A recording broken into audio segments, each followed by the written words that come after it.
शादी करनी है। आजकल बाल विधवा के विवाह को कोई बुरा नहीं मानता।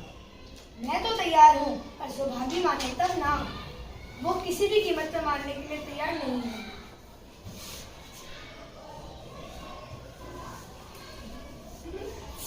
बेटी, तो इस तरह कब तक बैठी रहोगी?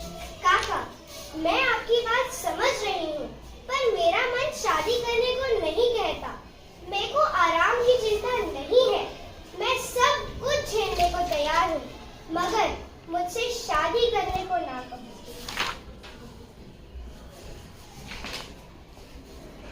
अगर तुम सोचती हो कि भैया कमाएगा और तुम बैठी मौज मारोगी, तो इस भरोसे ना रहना। हमने यहाँ किसी का जन्म भर का ठेका नहीं ले रखा है। हमने किसी का थोड़ी ही कर्ज लिया है कि जन्म भर बैठ के खिलाएंगे। हाँ, ये हमारे भूत की बात नहीं है। भाभी, मैंने तुम्हारा आसरा कभी नहीं किया और भगवान ने चाहा तो कभी करूंगी भी नहीं। तुम अपनी देखो, मेरी चिंता ना करो। मुँह की दुल्हन को जब मालूम हुआ कि सुभागी शादी नहीं करेगी, तो वह और भी उसके पीछे पड़ गई। हमेशा एक ना एक मुसीबत खड़ी किए रहती। उसे रुलाने में तो जैसे उसे मजा आता था। वह बेचारी रोज सुबह जल्दी उठकर कूटने पीसने का काम करती, चौका बर्तन करती, गोबर थापती, फिर खेत में काम करने चली जाती। दोपहर में आकर जल्दी जल्दी खाना पकाकर सबको खिलाती। वह अपने भाई को कोई काम करने से ना रोकती। सोचती कि वह तो जवान आदमी है, वह काम नहीं करेगा तो घर कैसे चलेगा। पर जहाँ तक उसका बस चलता, वह माँ बाप को कोई काम नहीं करने देती। रोज रात को माँ के पैर दबाती या फिर देह दबाती। अम्मा और दादा को तिनका नहीं उठाने देती और मुझे पीसना चाहती है। अम्मा और दादा से इतना ही मोह करती है तो उनको लेकर अलग क्यों ना रहती? जब तक मैं जीवित हूँ, तुम उसे कुछ नहीं कह सकते। मेरे जाने के बाद जो चाहे करना। बेचारी का घर में रहना मुश्किल कर दिया है। आपको इतनी ही प्यारी है तो उसे गले में बांधकर क्यों नहीं रहते? अच्छी बात है, अगर तुम यही चाहते हो तो यही होगा। कल मैं गांव वालों को बुलाकर बंटवारा कर दूंगा। तुम चाहे अलग हो जाओ, सौभाग्य अलग नहीं होगी। तुलसी को पुरानी बातें याद आई। जब रामू के जन्मोत्सव पर उन्होंने पैसे लेकर जलसा किया था, पर जब सुभागी पैदा हुई तो घर में पैसे रहते हुए भी उन्होंने एक कौड़ी खर्च नहीं की। पुत्र को रत्न समझा था और पुत्री को पूर्व जन्म के पापों का दंड। परंतु पुत्र तो इतना कठोर निकला और यह दंड तो इतना मंगलमय। जो अब मेरा और रामू का एक घर में निभाया नहीं होता। तो मैं चाहता हूँ कि जो आप लोग मुझे न्याय से दे दो, उसे लेकर मैं अलग हो जाऊँ। दिन रात की किचकिच अच्छी नहीं। क्यों रामू, तुम अपने बाप को अलग किए देते हो? तुम्हें अपने माँ बाप के साथ रहने में क्या कष्ट है? जब एक साथ गुजारा न हो तो अलग हो जाना ही अच्छा है। तुमको अपने माँ बाप के साथ रहने में क्या कष्ट होता है? मुखिया जी, मेरा इनके साथ निभाना होगा, बस मैं और कुछ नहीं। आप लोगों ने इसका मिजाज चाहे तो 4 हिस्सों में से 3 हिस्से इसे दे दे, और अब मैं इस दुष्ट के साथ नहीं रहूंगा। भगवान ने बेटी को दुख दे दिया, नहीं तो मुझे खेती बाड़ी लेकर क्या करना था। जहाँ रहता वहीं कमाता खाता। बेटे से अच्छी तो बेटी जो कुलवंती होती है। भगवान ऐसा बेटा बैरी को भी ना दे। क्यों रामू, तुम अपने बाप को अलग? ये सब मेरे कारण ही हो रहा है ना। मुझे क्यों नहीं अलग कर देते? मैं मेहनत मजदूरी कर कर अपना पेट पाल लूंगी। अपने से जो मन पड़ेगा तुम्हारी सेवा करती रहूंगी। यह घर पर अलग रहूंगी। यह घर का 12 वाट मुझसे नहीं देखा जाता। मैं अपने माथे में ये नहीं लेना चाहती। बेटी, तुम्हें ना छोड़ेंगे, चाहे पूरा संसार छूट जाए। इस रामू की तो शक्ल भी नहीं देखना चाहते। इसके साथ रहना तो दूर की बात, जो कपूत हो गया है उससे अब क्या मतलब।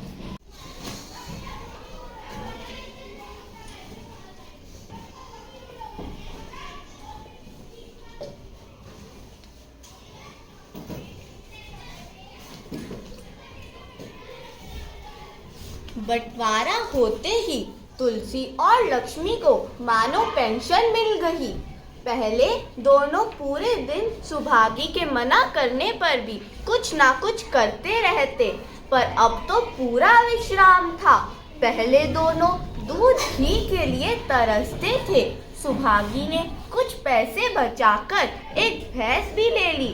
बूढ़ी आदमियों की जान तो उनका खाना ही है। अगर अच्छा भोजन ना मिले तो वह किस आधार पर रहे। लड़की मेरी दीदी है देवी। यह दो मर्दों का काम भी करती है, ऊपर से माँ बाप की सेवा भी करती है। सुहागी घर का काम क्या कहा कि तुमने ये नया जंगल पाल लिया? दादा, मुझे दूध के बिना खाना अच्छा नहीं लगता। वाह बेटी, तुम कब से झूठ बोलने लगी? कभी तुमको हाथ भी लगाती थी, अब बेटी कौन करे? सारा दूध हम लोग के पेट में ही घुस देते हो। ये लड़की नहीं, देवी है देवी।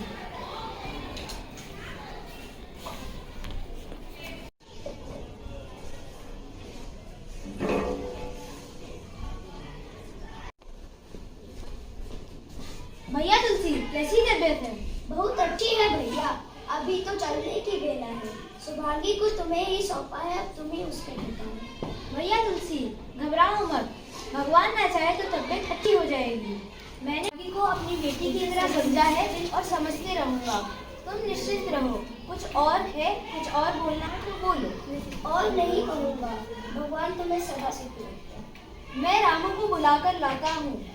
जो भी उसने भूल की है उसे क्षमा कर। नहीं, उस पापी का मुंह नहीं देखने चाहता मैं।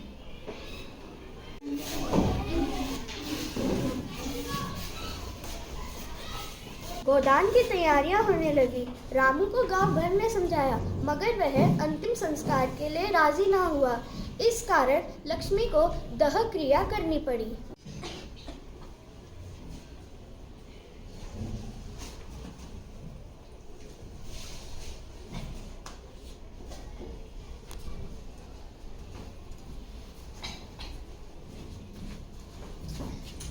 पति के देहांत के बाद से ही लक्ष्मी का दाना पानी छूट गया।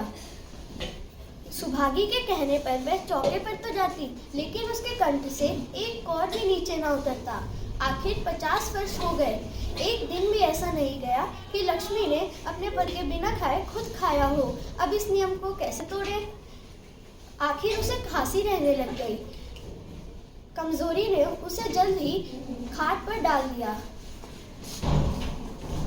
तुम्हारी जैसी बेटी इज्जत से रही है। मेरा क्रिया करूंगी, तुम ही करना। मेरी भगवान की प्रार्थना है कि अगले जन्म में भी मुझे तुम्हारी जैसी बेटी मिले।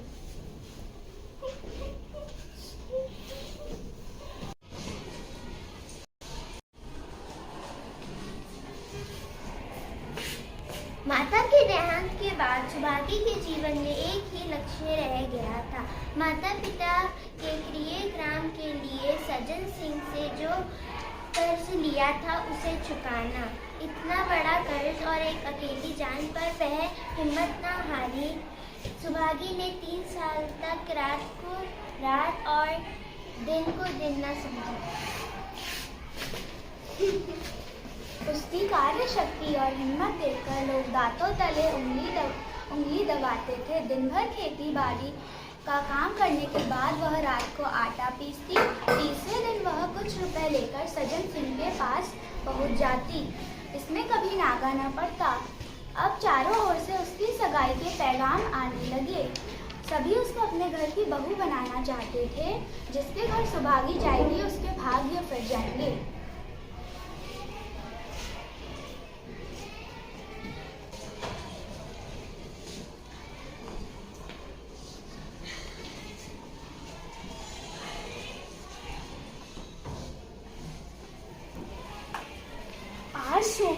सुभागी ने सज्जन सिंह की कर्ज की आखिरी किस्त चुकाई है। आज उसकी खुशी का ठिकाना नहीं है। आज उसके यह जीवन का यह कठोर व्रत पूरा हो गया है। देवी, तुमसे एक प्रार्थना थी, कहो तो कहूँ, ना कहो तो ना कहूँ, मगर वचन दो कि मानोगी। दादा, आपकी बात मैं मानूंगी तो किसकी मानूंगी? मेरा रोम रोम आपका गुलाम है। अगर तुम्हारे मन में यही भावना है तो मैंने आज तक तुमसे ये बात नहीं कही, क्योंकि मुझे लगता था तुम अपने आप को मेरा देनदार समझती हो, और अब तो सारी किस्त चुक चुकी है। अब बताओ, अब बोलूं? आपकी जो आज्ञा है। देखो, इनकार न करना, वरना मैं तुम्हें अपना मुंह कभी नहीं दिखाऊंगा। क्या आज्ञा? इच्छा है कि तुम मेरे घर की बहू बनो और मेरे घर को पवित्र करो। मैं जानता हूँ कि मैं ठाकुर हूँ और तुम महतो। मैं जात पात पर विश्वास रखता हूँ, पर तुमने मेरी आंखें खोल दी।